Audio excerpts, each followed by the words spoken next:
book.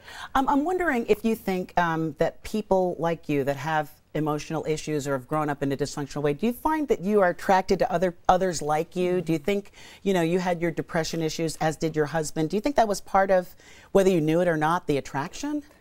My husband was bipolar, but he hung out on the manic side of bipolar. Okay. He was really up and had a lot of energy. He'd get up at 4 in the morning and do the dishes. That's great, right? Yes, but to answer your question, I do think dysfunction attracts dysfunction, unfortunately.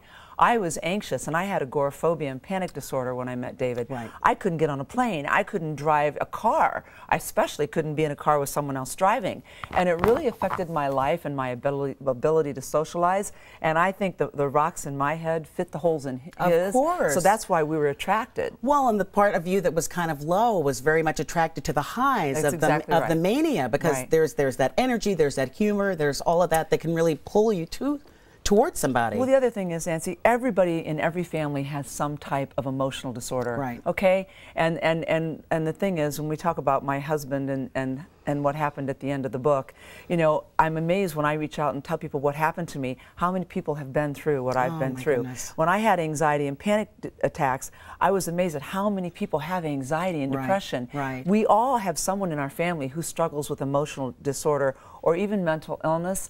And part of the reason I wrote this book is because I want to bring mental illness out of the closet and talk about it. Absolutely. That's something that's really important. That's important to me, too. And we have a lot much more to discuss with Lucinda when we come back.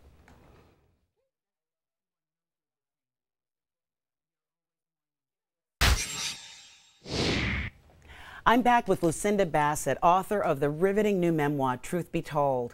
So when we last spoke, before the break, you were talking about the fact that his bipolar highs probably attracted you when you weren't, feeling so good yourself. When did you first realize that your husband might have a serious problem? Well, it was so funny. He really didn't throughout his life, but he had a genetic predisposition. His grandfather was bipolar and was hospitalized for many years and tried to take his life 5 times. And then his aunt actually did commit suicide.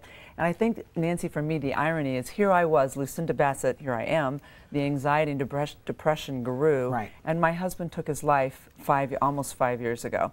And it was, at first, I was so overwhelmed and in shock, my family and I, and then that guilt, blame, anger, shame thing steps in. And people say, well, how did your husband die? And you're like, well, and you wanted to say, I mean, if it would have been heart disease or a car accident, it would be so much easier. But when you say my husband committed suicide, it's so shameful. And for me to be Lucinda Bassett and talk about it, it was particularly shameful. But you really did honestly try. You took a lot of steps and took him to treatment, which I was so horrified by, frankly, that you were taking him to professionals who kept saying, oh, he's going to be fine. Can you talk about that? Yes, and that's so important. Crazy, and no pun intended, but that's what's wrong here with our society and our system today, is that the mental health system today is broken. And what happened with me, and here I am, I'm Lucinda Bassett, I had the wherewithal, I had health insurance and some of the best connections, and he still took his life. Because there's nowhere to put these people today. I mean, the day before he took his life, I took him to his doctor and I said, please put him in the hospital. I'm so afraid he's going to do something. And he leaned in and he said, David, are you going to kill yourself? And he said, no way. And the next day he took his life. And that was okay with the doctor, just your husband's assurance that he wasn't going to do anything. Here's the problem. Unless they're a danger to themselves or someone else, they will not put him in the hospital. But isn't that being a danger to himself, saying he's going to kill himself? Or it's not enough of an action? Is that what it is? It's not enough. In other words, they won't do it until he actually tries to kill himself, which he had done. Wonderful. And they put him in the hospital. And that's where the system is broken. Suicide is the 4th largest cause of death in our country today, #1 cause of death in the military. 90% of the people who take their lives are mentally ill.